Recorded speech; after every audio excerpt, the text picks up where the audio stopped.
On today's episode, we'll talk about long continuous shots, creaking wooden floors, day of the fight, the marvelous Mrs. Maisel, and of course, dendrochronology. Just a little bit of business before we start. There may be a curse word here or there in this episode, so please listen responsibly. As always, our website, theop.io, is up and chock full of tips, tricks, and gooey operator goodness.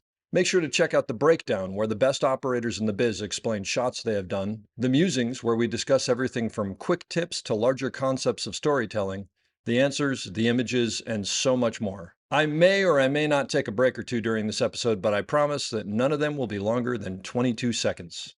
Finally, if you are enjoying the podcast, please follow us, write a review, share us with your parents, and talk us up around the water cooler with your friends. So grab a beverage, sit back, and enjoy the op. Thanks for listening. Lock it up, nice and quiet, and let's roll. Rolling. Victor 30 Echo, take 2. Hey, Margaret. Hey, Mark. And camera set. And action. Hello, everybody, and welcome back to the Op Podcast, the podcast where we talk about operators and the art of visual storytelling. My name is Dave Comides. I'm your host, and just an FYI to everybody, today's interview is actually over the internets, so hopefully it'll sound good. I think we'll get it there. Really excited today to have great camera operator, conventional camera operator, Steadicam operator, Ronin operator, handheld operator, crane operator, you name it, Jim McConkey. Some of, but not all of, by any means, Jim's credits a TV show called Marvelous Mrs. Maisel, which you'll have to tell me all about, which Jim won the SOC Camera Operator of the Year award for television in 2019 and 2020, and was also nominated for a BSC nomination for Camera Operator of the Year for that show as well. Stranger Than Fiction, Life Aquatic with Steve Zissou, The Sopranos, School of Rock, which I want to hear about because it's a really fun movie, a ton of other things. Jim, thank you so much for being here today. Love being here, Dave. It's great. Thanks for being there. Are you in your backyard? Yeah. Nice. It's one of the luxuries of not working right this second is actually getting to experience what my house really can offer. Right. Which is a chair and some greenery and a little bit of a pool once in a while. It's fun. Nothing wrong with that. Good. So, Jim, tell me, what's your story? How'd you get here? Well, I suppose like a lot of people who were trying to find something to do in life, I was lucky enough to have a couple of parents who both taught at Cornell. So you'd think that would be easy, but it was hard.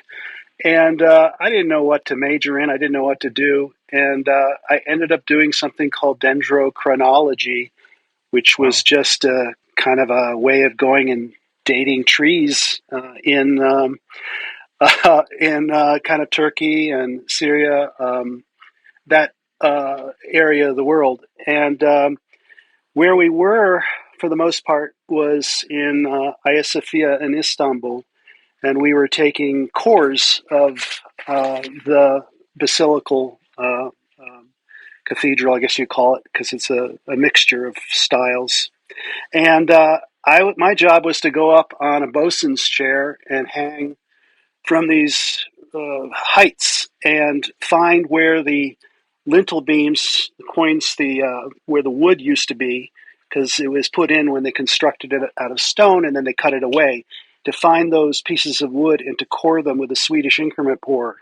And later we would measure them and run them by something called the European, I forget which chronology it was, but it basically dated the cathedral to the very year and how it was built, building phases. Wow. Not plus or minus, carbon dating or thing, but this was, I don't want to get into that whole thing. But one of the things that I did when I was there was we got in. I met a English, a Turkish co-production who came to shoot in the cathedral mosque called Lion Man 2, and they were a bunch of very tanned people, and they were jumping on trampolines, and they were wearing scantily clad women and men, and they were fighting each other, and I just needed to understand what this was because I had an older brother who did this, and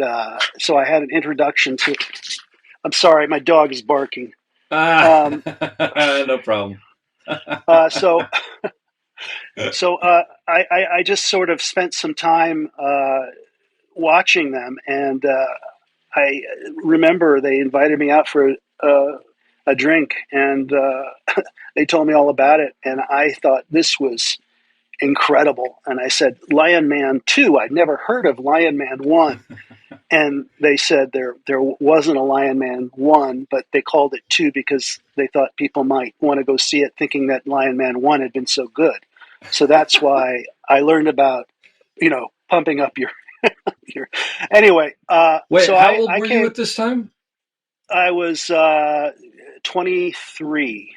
And shall we say, so nobody, people who don't know, your older brother is Larry McConkey, who's an incredibly established Steadicam Yeah. operator. But Yeah. was he at that Yeah. time? Oh yeah. I mean, he Yeah. was, when I came back from that summer, he invited me to come to work with him on a musical documentary that he was shooting for a guy named Bob Muggy. It was Sonny Rollins, Okay. Saxophone Colossus. It was 3 cameras up at Opus, what it was called in Woodstock. It's like a stone quarry. Okay. And Sonny Rollins was up there. He said, "Why don't you come on by and just work, as a production assistant?" So I did. And I remember there were 3 cameras, and I was the guy who would go between the loader and the 3 cameras, one of which my brother. And he was doing Steadicam, and he was also the DP. And then I'd run mags to the other 2 cameras, and I was just running around all day long. And it was absolutely a different world for me because I had been in academics, and this was like, wow, a different world altogether. The thing that I loved about it is just the live music and the aspect of recording something live. And Sonny was up there on this stone kind of pillar, like a rock outcropping, and he was playing the saxophone, and he turned his back to the crowd. There's sort of a moat in between him and the crowd, and he fell off the platform. Oh my He must God. have fallen about I'm thinking it must have been about 7 feet. And he fell down, and only his foot was sticking out, and nobody knew if it was real or not. Like this was planned or staged, because the other musicians kept playing. And so you sort of thought, well, I don't know. But then Larry, with his Steadicam, came around, and I went with him, and you could see he was lying on his back, but he grabbed his saxophone on his back and picked it up, and on his back put it to his lips and continued playing the entire rest of the concert on his back. Oh And my gosh. he had broken his leg, and I thought, wow, this is like blows me away that somebody would be committed to their art in such a way that it was about the performance. And I don't know, it was memorable to say the least. And Yeah. I remember helping Larry at the time. Was he had everything in his Gaucho GMC van beaten up. Everything was in there, flags and CP16 cameras and ingenues, lenses, everything, and little lighting setups and things like that. And so it took forever to pack in, because then he needed to pack in all the other people and me, and we were about to drive back to New York, and Bob Muggy, the director, came up, and he said, "Well, thank you for this great day of work." And I said, I really enjoyed it. It's like, I want to do this all the time if I could. This is so great. And he said, "Well, maybe this will also help." And I remember he he gave me 1, 2, 3, 4, 5, I think 6 $20 bills. What is that? 6 times 20. Anyway, $120. Yeah. yeah. And cash, and he put it in my palm. And I like, what's that? Why? He says, "Because you were working all day long, and you 3 cameras and all this kind of stuff." It totally, I couldn't believe you can make money doing something you love. I thought, you can actually make money doing something you love to do. And I want to know more about this.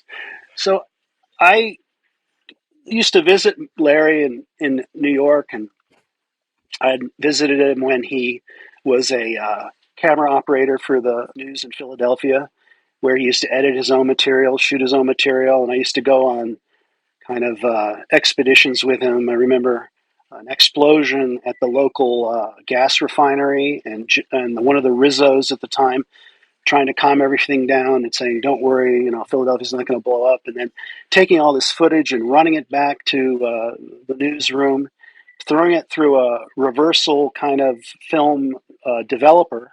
Then it would come out the other end, and then he would race with this footage and he would edit it just in time for it to go on air. I mean, it's a Wow. lot different back then. Wait, And Larry would do the editing as well, yeah, or someone? what he did was he shot. Yeah. I don't know. I think he worked with a reporter, but he shot everything, and then he had to edit everything, and he had to Wow. develop it, and then put it on the air. That's where he first started, by the way. An airplane. He was into model airplanes, and he would mount film cameras, small gun mount film cameras, on the front of these airplanes, and he used to fly it and record. It had a remote on off, and he would fly it into fires and around. And so, in my career, I have been blessed to have an older brother who really has been at the forefront of technological innovation in this industry. I mean, then he worked with Garrett Brown on Skycam, and he never stops inventing. And we're working on something right now called this beautiful magnetic release, so we can do shots that go on and off trains, and do continuous shots with these magnetic releases. And it's just lucky for me. I have an older brother that I have a resource in, who's also Yeah. very talented. So that's kind of a history. I got a leg up because of my brother, but what they say is, once you get in the door, you still have to be able to. You can't just rely on that. Sure. But So where'd you go from there? Did you start PAing on things, or? I PA'd in New York. I moved to New York. I PA'd on things, but not a lot. And I really pushed towards camera. I started working with Jim Muro, who was a young Steadicam operator. It was Jim Yeah. Muro and Bob Gorlick, and they were in New York City. They were in NABIT at the time before IA had grabbed them up. So I would do things with Jim, and I learned a lot through him. In fact, he kind of hired me without realizing I didn't know anything for Fully Focus, because he just assumed I had an older brother, Larry. I must know something. But I ended up going out with him on doing a bunch of music videos. Uh, Salt and Pepper, Push It Real Good. Yeah. Among, I don't know how many. We did Run DMC videos. We did a lot of things. Yeah. Uh, and then I started shooting a lot of music videos, a lot of rap videos. You know, I learned a lot how to do all my bad operating and on those kinds of videos, because you could do anything, and it really wasn't bad. It was just innovative at the time. Yep. And I didn't have there were so many music videos. I think I remember doing something like 70 or 80 in one year. It Wow. was just always something was shooting. And And you so were doing I really, Steadicam on those, or were you doing like yeah, handheld yeah. and Well, you're doing I was, I Steadicam on was, that? I was doing Steadicam at that point. I Yeah. kind of transitioned from my focus days did not last very long. I did this movie called oh God, it was a famous movie. God, Maniac Cop 2, I I think. remember And this. I Yeah. did this with Jim Muro, and he asked me to pull focus for him. And I remember it was that big guy with the square jaw, and he was a bad cop, Maniac Cop, and he had a nighttime shot, and it was a 50 millimeter lens, wide open, and Jim was just running and doing all these things and pushing in, pulling out, and I was just turning that knob back and forth. And then afterwards, he said, "Well, how do you feel about it?" And no one had sort of asked that me before, I, and I had no idea. I said, "Well, I think it was okay." Well, a large part of it, I think, was out of focus. So Oh, that was.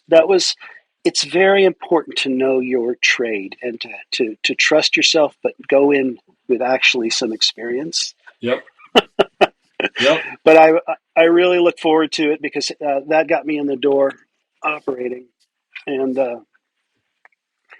I don't know.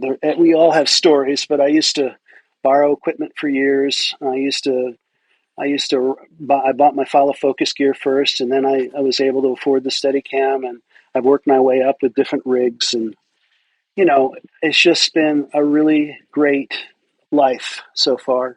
Yeah. Still going on, and I don't know. I've probably gotten off track here. No, no, not at all. Not at all. So you were doing the tons of music videos, which I, by the way, did the same thing. Those were great because, like you said, you could totally screw up and everybody thought you were doing something cool. So it didn't make a difference. You learned how to operate, right? I remember doing something with Run DMC where I was in high mode and I was near, I forget, we were up in Harlem, and he said something, and I just took the whole Steadicam and threw it into a spin, like up and down, like around Yep. twice or something, and caught it. And I remember catching it, and I don't know why I did that in the first place. It was so, really We all did ridiculous. it. And it landed right on Run's face, I think. And he was like shocked because I don't know if they'd seen that before or what the Yeah. hell I was doing. He had no idea what I was doing. So he had the surprised look for a 16th of a second. And then he continued right into the next verse. And it Yeah. was just, I don't know. That was a real free time. Yep. I don't know Yeah. what people get to do nowadays where you can just do something like that that's so expressive and fun. And Well, I think people do. There are shorts and there are this and that and the other. But the thing is, those you're trying to do something that's designed. Usually, you don't have the same freedom that the rap videos used to give us because again, literally nobody gave you any. I mean, it was like what I did. Nobody gave you any instruction. It was just like, here's the band. They're doing this thing. Make it look cool. And so you yes. did get, and by the way, I guarantee you, everybody that we know did that 360 thing because it was Oh, basically I'm showing. sure. It was messing around ourselves, but it's also showing off to the people around us. Let's be perfectly honest. Well, I hate And to say it, but it's what you go on Facebook nowadays, you see so many people showing themselves operating different devices and doing yeah, things, but you never see the footage. you You never see see the them. footage. No. That's exactly right. Which is probably what we would have done. We would have been like, "Look, I did this. I'm not going to show you the Yes. footage because it's terrible." That's exactly right. We were no different. Yeah. We just didn't have No. Facebook back then. No. So wait, let me just back up and just I want to I want to point one thing out or make sure that I get this right. So your brother is a filmmaker who at the time wasn't as big as he became, but he was on the road and he was known and whatever. And you got introduced to film in Turkey in the middle of some like 5th century church up on a bosun's chair taking core samples of wood. Is that right? Yeah. Uh-huh. Yeah. Okay. Did you Yeah. never go with him to set before that? Here and there, but mostly he was the big brother who was in film, and I was living in upstate New York with my parents in their, professorial palace place, Gotcha. farmhouse. And so he would come visit and he would bring all these gadgets all the time, his radio control, helicopters, all this stuff, his Steadicam. I remember he brought it once and he let me put it on, and I just couldn't understand how this thing possibly you could make it work. But he was always full of gadgets growing up, mounting Estes rockets on his Rambler on his car. He would buttons, and like he just did. He was like he wanted his own James Bond car, and it was That's always great. inventing. Yeah. So So when it came time to get into Steadicam, did he teach you the fundamentals? I think the lucky thing for me is that I did learn how to pull focus, I suppose, because I assisted him. Yeah. And then for a while, I assisted a lot of different Steadicam operators. And it was fascinating. I started paying attention, and I was always watching the camera, not the operator. And I could see, it's like Larry's camera always seemed to travel without it doing much. It was like it would go kind of even and float beautifully, whatever. And then a lot of other people, I would see all this bobbling and movement and swinging and stuff like that. And I was realizing that, just from my perspective, pulling focus, that man, there's a large difference between the quality of operation Yeah. and here's a really important story about operating. I think a Yeah. segue. Um, I was operating a movie. Let's just say it's anonymous, and I was doing all the Steadicam and operating on it. And one day, I think we were at the Brooklyn Navy Yard before it became what it is now today in Brooklyn, obviously. And I remember I put my foot through a rusty floor and I sprained my ankle. And I couldn't believe it swelled up, and I was like, I couldn't do Steadicam. So there was a big Steadicam shot the next day. It was one of the final shots of the film. And so I remember being asked who would I recommend. And so I had a little bit of an ego, I guess, and I didn't want it to be anybody who would be better than me, So I gave them a name of a particular person who came in very excited, and he had been doing this a long time, and he shot this sequence, and how should I say this? I remember going to the movie premiere and finally getting to that scene, and I got to that scene, and everything was off level, and it was shaking around, and it was showing the lights of the set, and it was flaring, and it was really embarrassing Oof. for me because the credits then came up, and as it came up, it said Steadicam operator, and it said Jim McConkey, and I realized so clearly that if I was ever going to replace myself again on a job that I was getting the authorship for, that they had to be equal or better than me by, I can't even tell you. I mean, it's just ridiculous. I almost ruined my career because of that, I think. No, But I got through it. that's a great cautionary tale. I guess that's what it is. That must have been horrifying, and like you said, especially right before the credits, because there's correlation between all that. Is the last thing that Oh, leave you with. yeah. Oh boy, Why don't you good hire lord. that guy who does flares and off level and unsteady Yep. and Oh boy, unmotivated push-ins? Jim, did you ever get fired off of a job? I did get fired off of a job, a fairly sizable job early in my career. It was called Canadian Bacon. Haskell Wexler was the DP, Oh yeah, and Bob and Doug I McKenzie. I don't know. I don't I think remember that was anything anyway. other than. Yeah, but sorry. Go But I ahead. mean, he. I think he hired me because I was recommended by Tom Siegel and saying I was a young operator. It was be a great experience for me. And uh, Haskell really wanted to do a lot of operating himself, which was great for me. Uh, I remember one time a helicopter landing. Alan Alda was getting off. He said, "Jimmy, let me do this one. I just want to land the thing."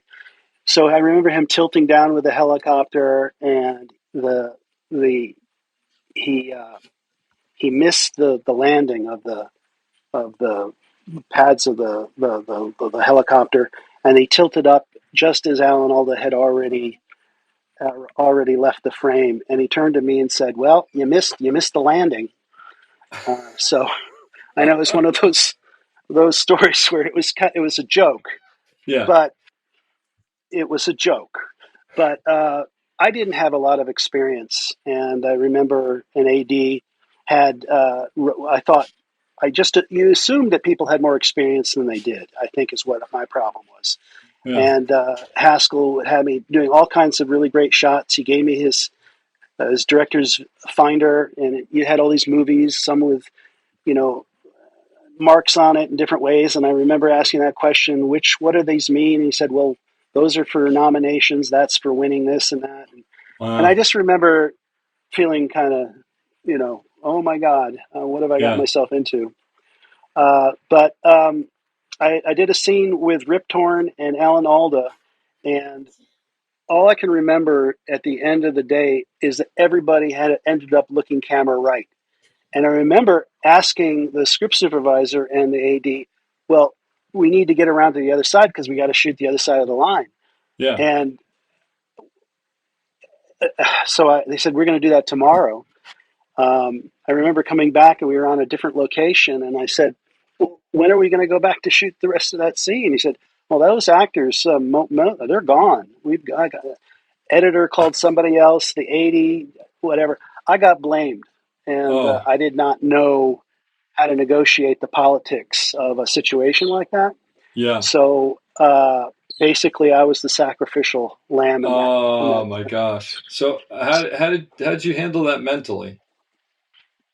Well, I was devastated at the time because I thought, it was all about me. I took everything so personally. Like I must not be good at this and not be out of that. It took me years to realize that you have to take responsibility for what other people don't know, and you only know what you know when you know it, and you get it through working and doing and making mistakes. Yeah.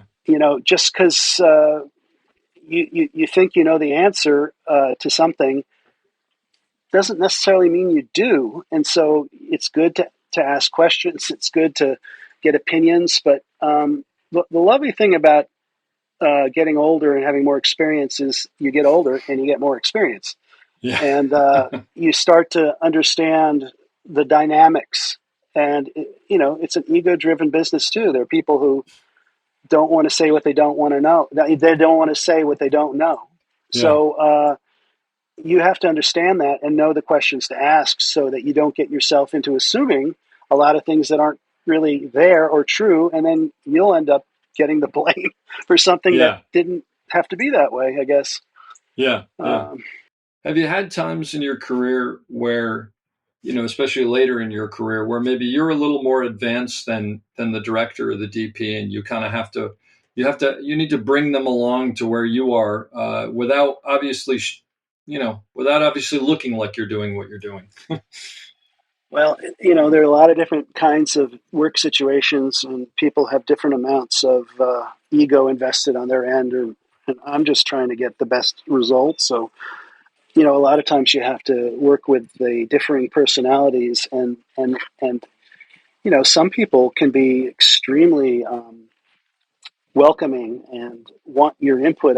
I just did this film that's just been in the Venice Film Festival called The Day of the Fight, which was directed by Jack Houston, John Houston's he was his grandson. Wow. But that was all about boxing and very low budget, and Peter Simonite was the DP. And I really had to come up with a lot of creative input because I was being asked to do things that kind of weren't always possible. Not to see certain things, not to see that we're not in Madison Square Garden, not to see. There's so many things, and just sort of come up with answers. And in those cases, I'll take a lot of it on myself and just try to solve these problems without a lot of discussion. Because sometimes if you ask questions all the time, all you're going to do is get confused answers because they may not have the answers. They may not, Yeah. and and it's sort of like by asking the questions, you put them on the spot. And some people could interpret questions as being almost like adversarial. And so you have to sort of get a sense of what people are comfortable with. And Jack was incredibly gifted with working with actors, but he would look for lots of visual input and he had lots of great ideas. But, so in that case, I'm at the best situation because I'm just trying to give him everything that I can. And I'm working with what he knows and what I know I can give him. So that's the best scenario when I know a lot and somebody else is knows a lot in a different area. Other times when you're working with difficult people, you just have to know how to work back channels. Like maybe you're working with a method actor who won't do certain things. So instead of like talking to that actor about, why could you do this, could you do that, you come up with solutions that are a myriad of ways of things, putting furniture in somebody's ways, asking the AD to ask for a cross to bump an actor to slow him down, just doing things that whatever you need in order to accomplish the shot, you have to resort, because if you end up asking somebody who's very method to do a certain thing in a certain way, now you've become part of the process, and it's a real difficult one to get Yeah. around. Yeah. And No, I like that, because the thing, for anybody who's listening who doesn't quite know, method is basically they're not really part of your world anymore. They're completely in the character and in the movie. But what you're saying is you basically put something into their world that ends up, by result, fixing the problem that you have, or creating the situation that you have, so it becomes natural to them, as opposed to saying, "Can you slow down?" sometimes you put things in their way to make them go a certain direction. I remember doing one shot with a specific actor who didn't know how to hit the light, who was very well known, and I remember saying, "You show up every day and you're working out a lot, and I'm really I think that's pretty cool." And he said, "Well, yeah, I got my personal trainer. Need to keep in shape." Oh, it's just so incredible, because when you walk by these two windows in this prison, the sun was hitting backlight, and man, I mean, I wish I could get abs like yours. I got to figure that one out. Uh, and I got to tell you, every single take, he hit that light every single time. So, different tricks work. My brother was doing a movie called Night in the City. It was De Niro, and this particular scene was Jack Ward, who was this amazing, actor that's a character actor mostly. But and it was Larry couldn't do that day, so he asked me if I would go fill in for him. Tak Fujimoto was the DP, and Great TV. I was a good operator, but I still lacked set savvy. Like, you can know the mechanics of operating, you can know how to make something smooth, you can know how to figure out solutions that are aesthetically pleasing. But the other part of it is the whole thing about the politics of interacting with people who are doing something that they're exposed in the world. This acting is like, you're out there, and, you don't want to get confused by more things. And I had to do the scene where Jack Ward and De Niro walked into this Jewish retirement uh, facility in Coney Island, and they had to go up a series of steps. It was anamorphic, and I remember it was one set of steps, landing, another set of steps, landing, pull around the corner, and pull into a two shot as they stick the first stop mark.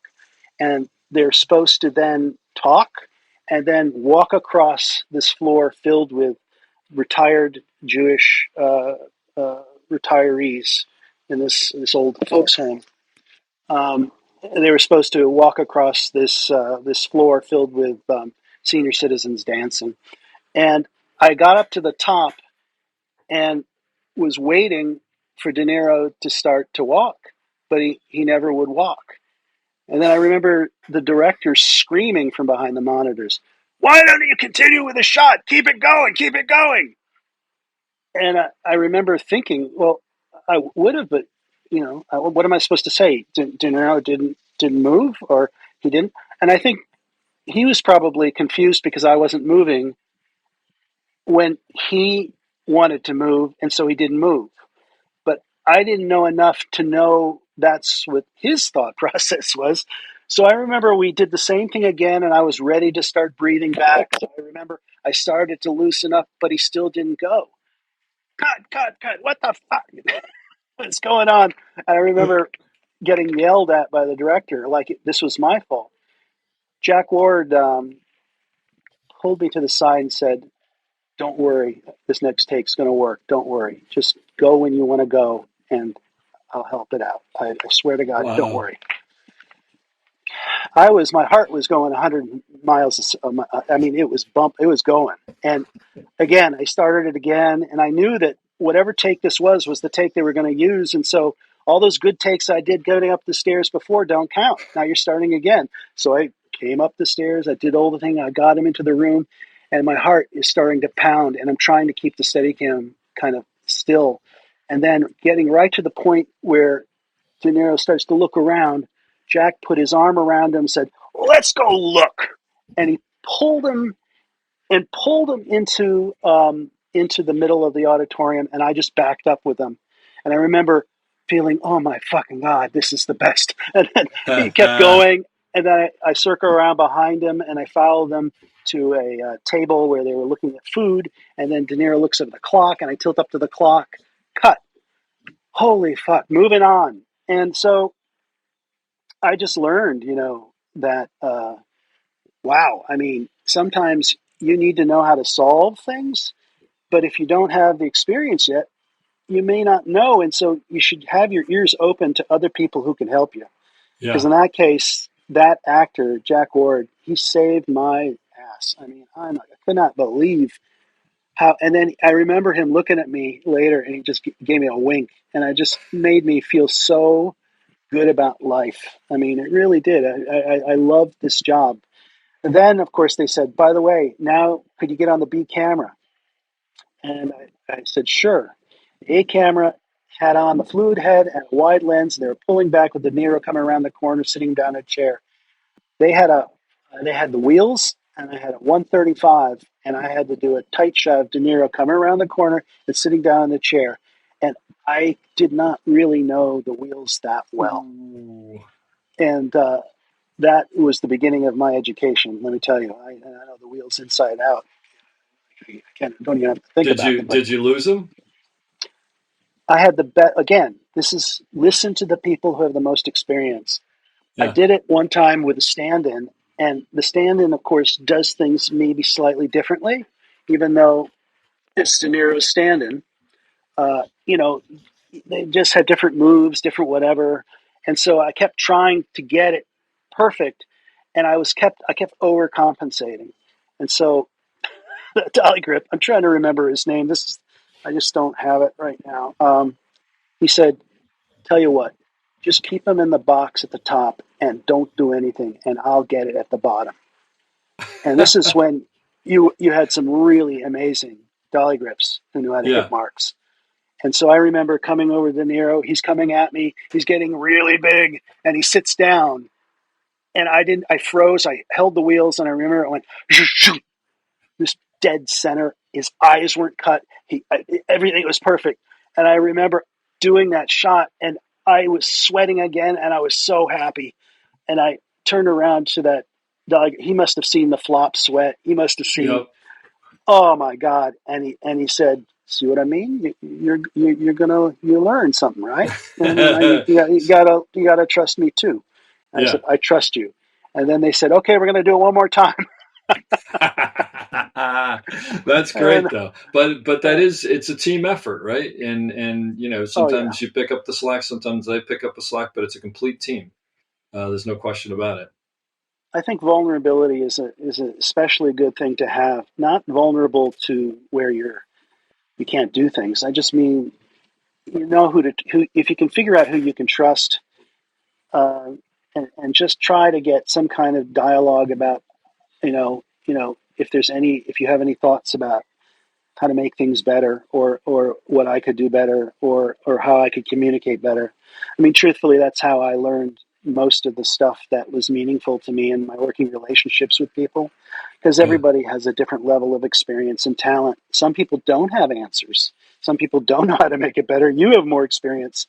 Yeah. But there are a lot of times, I mean, whoever it is, directors, DPs, let me tell you another one. One other story. Another really great learning experience for me is I got called in.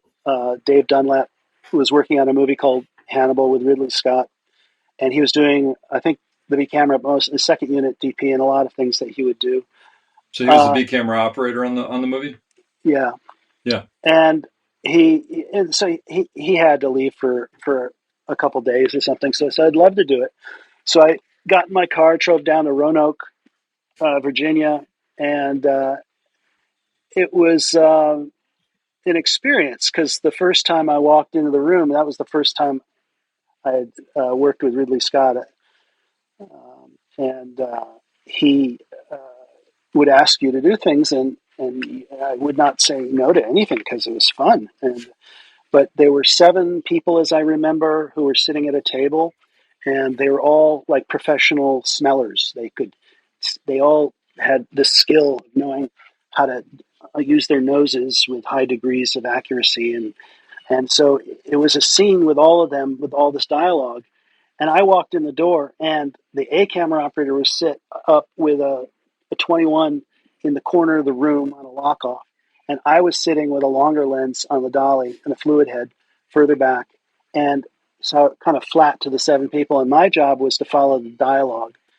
And I had never had the script. I finally got a set of sides, and it was at the last second.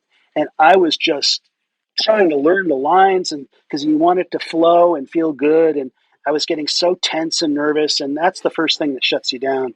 Sometimes when you get in those situations, the best thing is just to get rid of all the tension, get rid of all the fear, get rid of it and say, fuck it, and just find it and do it. And you'll get better and better and better. But at the time, I thought, how am I going to be perfect? How can I be perfect? And I was having flop sweat again. And the boom operator was very kind to me. And he said, just follow the boom. Just follow the boom. We've all And done so, that. so I started on the person I knew I had to start with. And he really was nice to me. He would give a little motion knowing that he was about to go. And then he would Yeah, go, and I just followed it and followed it and followed it and followed it. And I got the whole thing on the first take. so And great. I swear I had tears in my eyes. I was so Uh, grateful that somebody, because listen, if you're an asshole and you come on a set like that and you act like that and act like an asshole, people aren't going to help you. In fact, they're going to help you fail. I'm that's sorry, exactly because right. no one supports an asshole. Well, they So I want you was so, gone because they want someone nice in there who they can hang out with. They don't want to hang out with you if you're not nice. So, I mean, it's it's, it's it's simple, but it's true, right? oh God, yeah. I mean, thank God this is this is a business about the human relationship, about our Yeah, connection to our fellow man, and solving things together. Because oh God, I'd hate it to think that it's all about everything I know and I tell you what works and what yeah. doesn't, and I know everything. It's just such a not true about And that's why, Jim, you can attest to this that nobody but decent people succeed in this industry, right? yes, yeah, that's a And funny then there are one. the exceptions to the rule. Hey, Yeah, I want to. This is all fantastic stuff, but I want to ask you about this Mrs. Maisel thing that you were a sure, part of. yeah. Are you sick of talking about Mrs. Maisel at this point? Is that what everybody wants to talk No, to you about? uh, no. It was the dawning of a new kind of way of cinema for me. I mean, that show seems like a gift. I mean, it just seems like it, it's an operator's dream. it was an amazing gift because it was a bunch of really lucky things that happened. I think I had worked with Eric Monnier, who was the one of the DPs Yep. on the first season, who had been working on Boardwalk Empire. A lot of people from Boardwalk Empire came over to that show, and he had given my name because we had operated a couple of films together, and he introduced me to the DP, David Mullen, and to Amy, and for whatever reason, uh, they liked me. So I ended up reshooting some of the pilot, and then I started the first season, and I wish it were going on for another season because it's the best experience I think I've ever had in my entire life in terms of being a member of a group of people that all are at a high level of functioning and feeling really for the first time almost like nothing is impossible. But it Yeah. all started from a kind of a rocky start in that um, the first season I had to end up doing a lot of Steadicam because using the dolly had a lot of limitations, and I I didn't know how to deal with an ensemble cast that they hit their marks, but you had to breathe. It was like dancing. And this also coincided with the very first use of sort of on Steadicam stabilization. And so the Wave had just come out. And so I got one of the first ones of these. Betts makes this thing called the Wave, which when you connect it to the top of the sled, it would keep the horizon consistent. And for me, it wasn't about me needing anything other than more brain time solving problems, because you only have so much time and you can do very complicated things. But I was so ecstatic. If you can take level out of the picture and I don't have to think about that and I'm just going to believe it's there, and somebody else will tell me on playback whether it's not. But if I take that, I have so much more brain power to devote to figuring shots out. And I could throw the Steadicam around, throw it ahead of me, pan left, catch it again. I mean, I was doing things that I never had done before because it allowed me this freedom. And I was one of the first people using it. So it was like a toy to me. It was like, oh my God.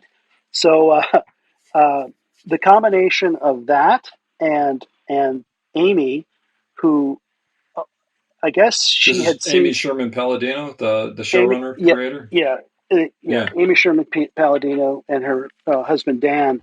They're Dan, both right? Dan Palladino. They both directed. They both executive produced.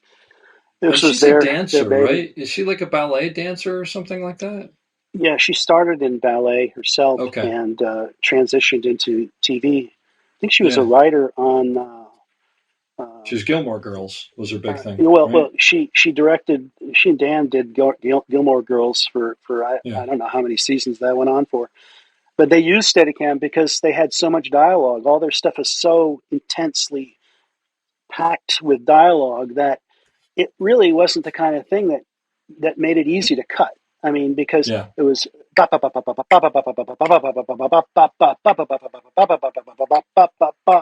it was very musical, and it didn't really make sense to cut. And so they would do these two shots that would be a whole thing. There was like this one angle at the stage they're shooting out in LA where they could get their background, and they would do these shots.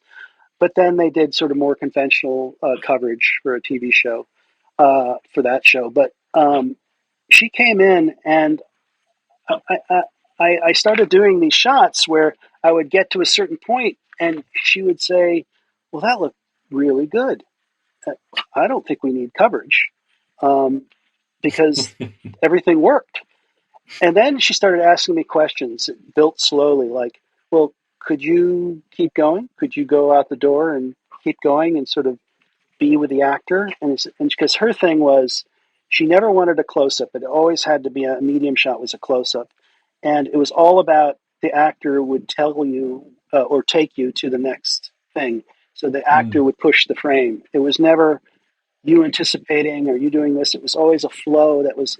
So you're in the kind of the mind's eye of the actor or the scene. So I was like, of course I can follow. And because it was so stable, it looked like a dolly. It looked like I don't know what it looked like. It looked like something that just continued magically and went places. And so she started saying, "Well, how long a shot could you do?" And I would never say. I said, "I've never done a shot that I couldn't do yet." I shouldn't have said that, but I said that. And she would keep elongated scenes. And what she would do is she would break things into sections, but then she would she would see if it worked continuing it. And then if that worked and it continued, it kept going. She could always go back and get coverage or do things if she wanted to. But sometimes we would miraculously get through 7 pages in one shot. And then she'd say, "Well, Conk, can you do any better? Because it looked awfully good to me." And I said, "I can always do better, but I thought that was awfully good." And she said, "Well, okay, let's move on." like, what happens? How does this happen? You'd show up in the day, and you'd get a script that's like inches thick, and it's because there's so much dialogue, and so much Yeah. talking, and it happens so fast. And the actors, as a group of actors, they all were so good working off each other, and so it became a pleasure. And the shots got longer and longer and longer, and then she started writing scenes knowing that I could do this. So she came up with entire sequences that were based around the fact that I would be able to do it.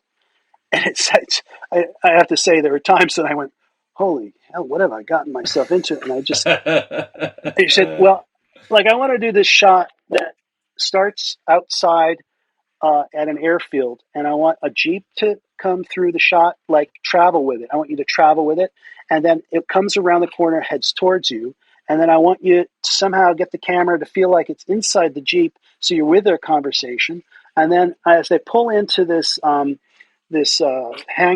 hangar, I want you to be able to come back out again and back up. And then as they get out of their Jeep, I want you to push in, follow their conversation, pull back with Rachel and the Colonel guy and Alex, and pull back, and then take them to the bottom of these steps, then go up this ramp and meet Marianne Mobley, this Playboy bunny.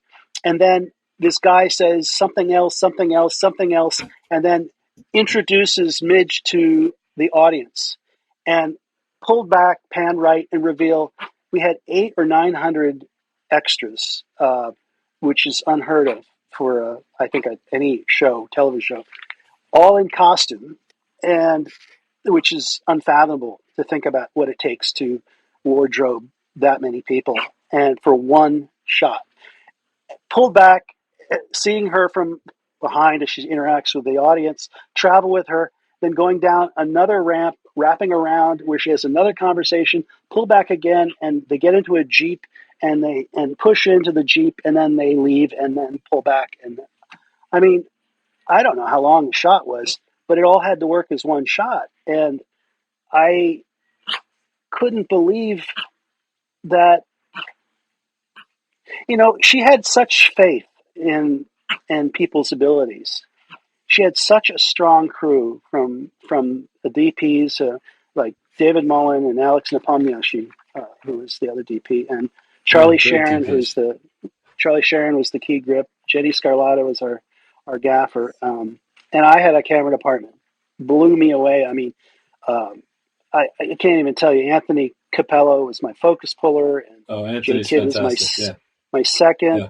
And Nick Nas Tavolian this last year was the BOP, but it was Greg Principato before that. Sure. And yeah. I just had such great people working with me that it's like I felt like I couldn't fail, and like it got to a point where they kind of expected I'd be able to do these things, and I never wanted to say, well, I'm not, I don't know. Yeah. And what an amazing thing Amy and Dan was, because it was their show. Yep. In a sense. Dana Gilbert was an executive producer as well, associate executive producer.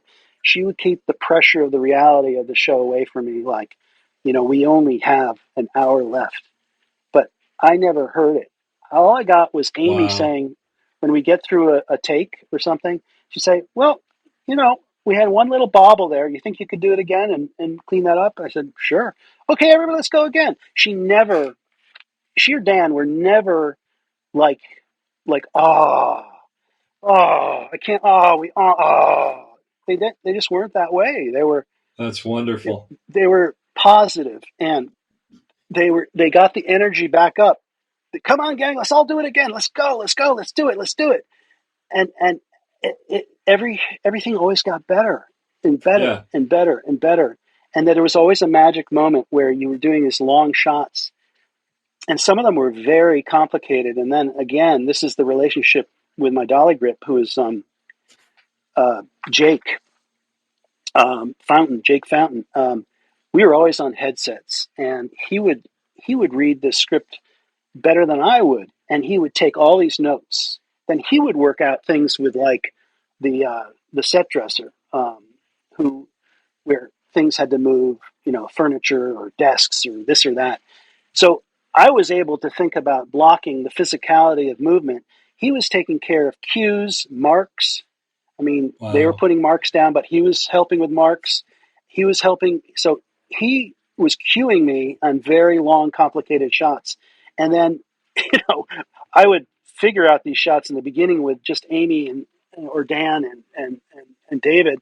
I used an Artemis Prime Finder, which was taking the actual lens we would use for the scene and putting it onto basically an iPad. But it was extremely accurate. We had to have it accurate.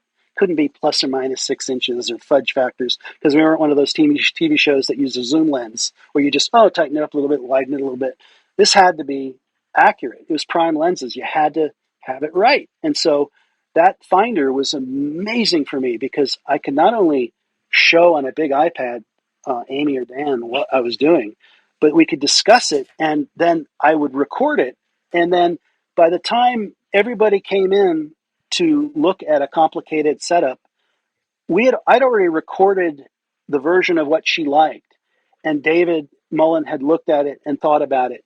You know how it is on a lot of shows that you go in and everyone sees the rehearsal then for everybody, and of course everybody sort of blocking where people go, and it's never. And then the Yeah. second they say, okay, actors are going back to wardrobe, makeup, whatever, then everybody immediately comes in and starts lighting or doing whatever it is. There's this frantic fervor. And I would take this finder and I would put it on the table, and I'd show everybody, this is what I see. This is what I see. This is what I see. I see there. I see there. I see there. We have this problem. So, and then they would then independently go up, like Jenny and Charlie and everybody and Jake. They would be going up looking at the playback and looking at the things that they were going to have to deal with and what they could or couldn't like. We saved so much time on giant setups because we knew what the shot was very quickly, even though it was incredibly complicated and difficult. And everybody was on the same page with solving it, because it had to be that. It wasn't like, we look, we can't do this. You got to put a stand there. We have to put a light there. David Mullen he's a genius. I'm He's sorry, it's brilliant. used in a lot of cases, but he is a brilliant DP, because he knows how to make things look beautiful in 360. And he and Jenny are able to fade up and fade down, cross lights, and Jenny I is mean, who? Jenny Jenny's the Scarlata gaffer? is the gaffer. Yeah, okay. Uh, Unbelievable team of people, and to do complicated lighting, Clearly. and overhead lighting on light bank, but then soft under lighting, and always working things in, and just gorgeous. And then working at 360. I mean, the show Yeah. was beautiful.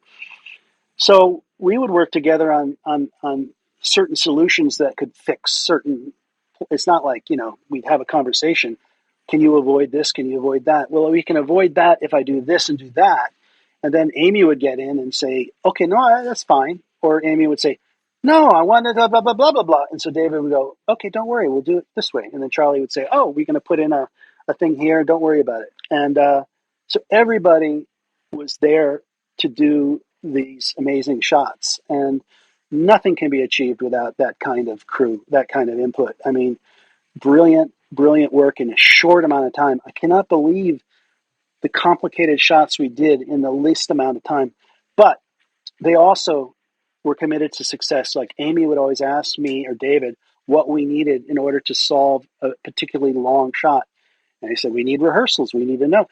Like for that shot we did in the airplane hangar, Yeah. we went to the back lot, outside green screen lot at Steiner, and they measured all the dimensions of what the stage height was, where everything was, and mapped out where the front door, sliding door, where the car came in. They all in tape, and then they built the stage, and we did that shot, and I recorded it. What we ended up doing, because we had to figure out how to fly ramps in, how to fly ramps out. We had to figure out all kinds of things to make things appear and disappear, and how to get around. And we did the entire shot. And years later, I was sort of curious. I took the rehearsal we did at the lot, and I put it against the actual shot, it's virtually identical in terms of timing. Very, very Wow. minor differences, framing, everything. And so it's like one of the best examples to use for me when a producer or someone who may not have tons of experience, they say, this is the difference between when you have prep and rehearsal and actually on the day, because on the day we would never have been able to achieve this without that. And everybody who was core knew what the shot was. And so everything in Maisel, sometimes we did this sequence at a switchboard with my brother and this thing called the McConkey Wonder Stick, which was a new innovation, which was a Movi that was connected to the Steadicam, which hung down so people could go underneath the camera or through it. And it was a complicated shot. And so she allowed for our time to figure the shot out, what the mechanics were. And we again measured the entire room and everything. Went back to my brother's shop and we put tape down on the floor to figure out where a camera could be and where an operator could be.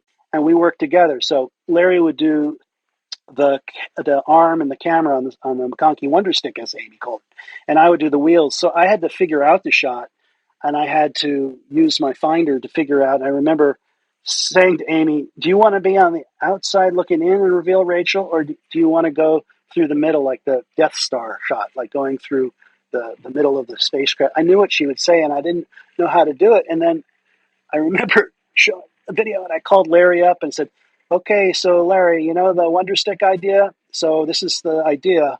And that was the great thing, that we had a great working relationship where I would go on scouts or I would go see things, and then I would say to Larry, "What can you come up with an idea about technology that might help solve this problem?" And then we would do things like at a shop and mark it all out, and then It's figured so out great. where a camera could go, height that people could pass underneath it, how to work out how to do a pan. Because, if you're on the end of a stick and you're pushing, and I'm operating the wheels, and you're pushing down a line to somebody, once you get to them and they say it, you have to wrap around them.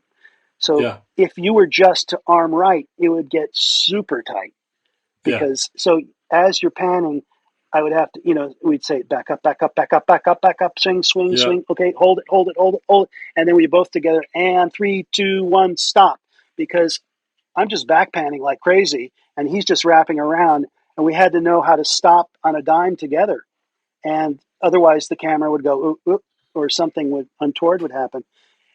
All these actors had to know how to choreograph. All those, they're all dancers. A lot of times, all the background actors would be professional dancers. They wouldn't just hire Really. regular background, because they understood movement. They understood what they were achieving. They could achieve interesting body positions, and Yeah. so we were able to do all the very complicated shots we did in Maisel. We a lot of times would have real dancers, some of the background. That's And amazing. That's yeah, just incredible. I mean, everything was set up to solve problems and success, and there was a belief that you would solve problems. And Larry and I were really on the front of some whole bunch of new technologies that Maisel Oh came up yeah. with. And one thing that a lot of people don't know about my older brother is that he's the first person to actually invent the wireless wheels to gimbal. So he was the first person to actually make a set of wheels that worked with a Movi. And he did I that had by no getting idea. people.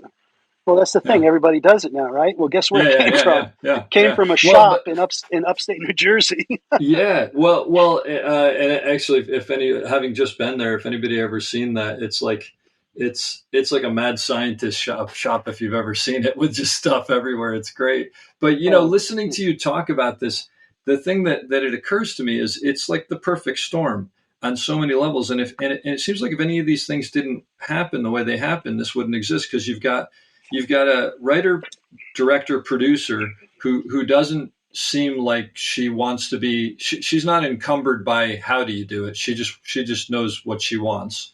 She's got an operator who basically is, and not in a bad way, but is a yes man, who says, yeah, we could do that, and then knows that he's going to have to figure it out. But so she's not encumbered by that. You've got your brother there as the mad scientist in the background to say, okay, now how do we do this? We figure it Yeah. out.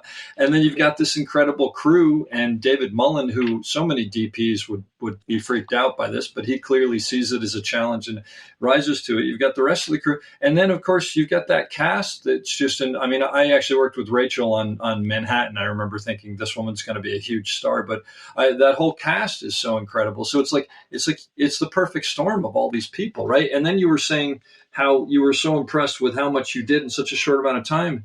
And I'll tell you, my version from like ER was, which was nowhere near as complicated as what you were always doing. But I think when you do that so much, it becomes normal, right? And it's like working out. You know, your muscles just get used to it, right?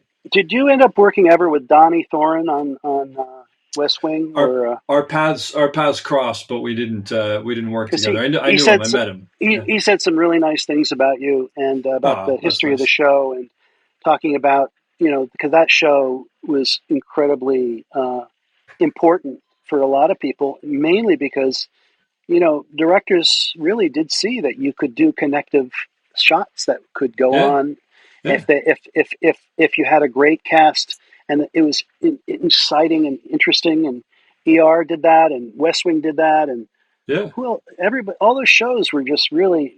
I mean, that helped me a lot with Maisel, because she just she kept saying, "How long can we get you to go? I mean, when do you start to tire out? I want to do an entire episode." And I said, "Oh my God, Oh my I did God. not, I don't like those things are sort of daunting, but to Well, do them really well." the other thing about Maisel, and I think this probably comes to, this is probably because, like you said, she started to write to it. To me, the shots are incredible and the stuff you guys pull off is incredible, but they're not about the shots. The stories are actually told well that way. Some things, and it Yeah, always bothers me, sometimes you start doing these massive shots and suddenly in the middle you're like, I think this is becoming about the shot. It's not about storytelling anymore. And then that's no good. But Maisel, just because part of it was because it was the style, but also because I think they wrote it that way. It just yeah. worked. Yeah. The thing about these shots is they weren't exact. They're not what, like you just said. They had to work. Yeah. You had to have the fat taken out. You had to have, in fact, the number one note to actors, I think, was, okay, we got to pace it up. You got to pace it up. Everything's got to get, Yep. come on, pace it up. Because, I can think of some famous movies with these long shots in the beginnings that some of them you're like going, okay, what, You've you lost know, interest. Yeah. Yeah. it's just something's happened or whatever, but it gets interesting again. So, Yep. my brother was integral in a lot of these early shots that were so good, and Bonfire of the Vanities, and Sure. Carlito's Way, and Snake Eyes, and Godfather. I mean, Goodfellas, and I mean, the thing is that you have to have a director who is in charge. You have to have. It can't be a regular TV show where directors are kind of invited. They're one of, I don't know, 10 or whatever, where they're basically having to, shoot in the style of the show. And so they don't want to get behind. But these are the directors who actually, it's their show. Yeah. And they're motivating it. They're not giving up. They're excited. And that's why the show is like you said, it was like nothing else. Yeah. They are Yeah. committed. They are committed to it. And we just kept increasing the complexity as we went. And finally, we went down to Miami. There were too many shots to talk about in that Yeah. Yeah. series, but we ended up innovating a lot of things. One of them was Amy wanted to go down to Miami because we couldn't go to Cuba because of what was going on politically at the time, I guess. But we did a whole storyline in Miami, and we went to the Fontainebleau Hotel. She wanted the beginning of this thing to be tilting down and seeing some fountains, pushing through the fountains, not I getting remember wet, this. Yeah. and then all these cars from 1960 start pulling up, and then Rachel and Alex get out, and Alex's first foray into like being a wheeler dealer and tipping people, and and showing her actress, her friend, that she's in charge, and pushing with them as they go through all these people and cars and going up to a profile of the front door. And then she said, well, that's the end of that shot. She'll walk up and then we'll come in. And then we talked about the second shot. She walks in and continues the shot. And of course, David Mullen used to, I think, I got to shut my mouth. But I said, well, why would we cut the, Well, we cut. why wouldn't we keep going? So there were a bunch of things that had to be solved. One of them was we had innovated a magnetic release system, and I believe we were the first ones to actually do that. Now it's a dime a dozen, everybody, but this was the first time where we did a 50-foot techno crane at the Copacabana Club, pulling back from the guy who was the band leader, going through dancers, and we would get to the end and we'd have a cross right to left of a waiter. And we had Larry's first version of a magnetic release. And so the idea was we'd get back and then the camera would demagnetize, the safety would come off, and we'd push, and then we'd follow the waiter. And then that whole thing would continue into some doors that flew open and then into the theoretical kitchen. And the whole scene would continue there. And the first time we did this with this, everybody had to learn how to do it for the first time because no one had done it before. And so the crane comes back, and Larry, I was on the wheels again because that was the best arrangement with me and Larry. And he would come in, and just as the crane got there, we discovered you had to pull down on the crane slightly as it was contracting, as you were taking the handles, and push up slightly. And then you'd have to push off in order to avoid bobbles or glitches or anything like that. The first time we did it, I remember David Mullen was watching. Somebody hit the release too soon before he'd gotten it, whatever, and the camera dropped like 2 feet. He grabbed it. And David, I remember saying, well, that didn't work. That didn't work. Well, we can always end this on this crane shot. We can always end it there and then pick it up on a Steadicam shot with the guy coming through the frame. And because we always have to have a plan B for anything. And I said, no, we just gotta work this out. So we did it like 3, 4, 6th time. It was perfect. And we did the whole shot. If that shot had not worked, it would have been a serious setback to doing anything in the future on that show, because it was like we were promising her that this would work. We didn't, of course we had tested it off set, but it's another thing to be on and having to do something and perform. And that set us up for Miami, because I said we could do this first as a boom down, push across the fountain, and we get up to the top, and that as the crane comes across, we can demagnetize, come off the crane, follow them up to the door, and then why don't we keep going? And we go inside with her, and then we look at her in profile, pan around to the place she sees, and then we follow her as we rise up, and we're on another crane, and we go up in the air and we fly.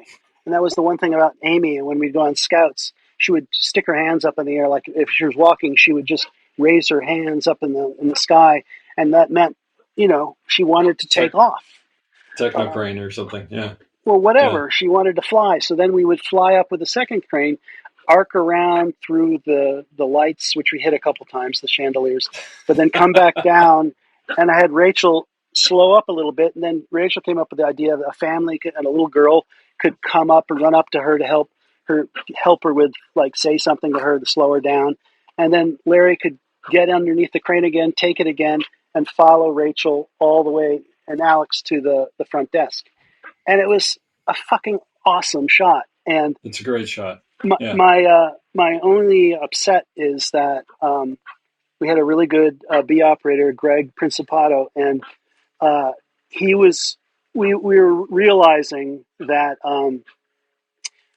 I should always realize with Amy that she always wants to end up on the actor. She wanted to end up on Rachel's face. That meant the camera had to go past her, not just an over, but go past her and wrap around and get to the other side.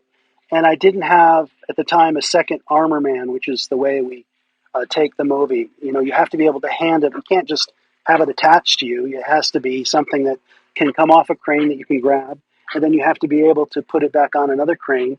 So we didn't think about the fact that if you're on a movie and you're with armor man, which are two arms that are supporting the camera, and you're pushing towards this desk, well, it had to be handed over to another operator who could have had a second pair of armor men, and then he could Oh have boy. done a transfer without the bobble. But Yeah. we didn't have it, so we came up with a bunch of ideas. Ultimately, when it came across, because it was going to a handoff to a loop, there was a little bit of a bobble, and so Uh-huh. they didn't use it. They cut to the other side. But Uh, I've learned. I get my Amy brain, which is like I see things the way she sees things, and then I see the shot so quickly now. That's yeah. why I'm sad that Maisel's ending, but we're starting another one called L'Etoile. If the strike ever ends, it's Yeah. about About ballet. ballet. I was going to say that has amazing stuff written all over it. So I'm excited to Yeah. see that. I have one question for you because you told me about this once. You did a shot on Maisel in France in a 100-year-old building where the floor creaked, and you had to do Oh a yeah. 360 around them. Can you just Oh yeah. tell me about that? Because I thought that was such a great story. That was something that you know you have to learn. Also, as an operator, you can't. You have to care about the sound department too. I mean, imagine how difficult this must be. We had what was called the unfinished apartment, which was a empty apartment on the Seine, beautiful old building, and everything was, I don't know how old this place was, giant windows, and then they had one, two, three, four giant Versailles size mirrors on each of the walls, and the wood of the floor, every time you took a step, it would go creak, creak, and so you know she wanted to take them coming in the elevator, which was old, beautiful wire, wrought iron elevator, and then pan with them and follow them into the space, and then see the space, and then go with Rose or go with Abe. I can't remember. It was just one shot that had lots of elements, but the whole thing worked it out with the Finder. But this was the first time, I believe, in Paris that the sound department, they had transceivers, and so not only it wasn't just about sound being transmitted, but it also was being recorded on the actual um, a piece on the actor's body. So it was double recording, which helps you a lot. And they had one guy, a little boom operator, French boom operator, who was trying to figure out how to get good sound, because a scene like that would be terrible to have to boom and not get good sound. Be hard to dub later. So, but the problem was is that I had to negotiate all these moves, work out with Amy where I could pivot so I'm not in the mirror, so I could see this next part, push past the mirror. Uh, one actor goes out, pick up the other actor, push forward, pick up the other actor, pull back, and then there was one really hard part where Abe walks towards Rose at a window, and I could not get out of the reflection. And of course, I was always threatened. Well, just we'll put on that green suit, and we'll figure out a way. Because Leslie, our visual effects supervisor, who is just absolutely amazing on that show, I want Leslie Robson Forster. She she would make the mundane possible. Like, in other words, she would take shots that were impossible and make them look possible, and you never noticed what she did. I mean, Wow. she was brilliant. Like in terms of solving problems, sometimes we did motion control shots on Steadicam, and I would get certain points or whatever, and she could go in between like a Christmas night and then a moving out day in one shot, just Yeah. by working with her. She was incredible. Amazing. So I had Abe do a little shimmy step so that as he got to the mirror, he'd just sort of take a look towards one of the windows, which would make the broad part of his shoulders like a little bit more blocky. And then I was able to take the Steadicam and profile, skinny up, and walk in step with him. And he blocked me in the mirror, and then I would pan around. So That's great. actors would solve the problems as well. I mean, we'd say we can do this, but Abe, do you think this is something? And he was just Tony Shalhoub was just anything we wanted to do. He loved that. He just loved it. Great.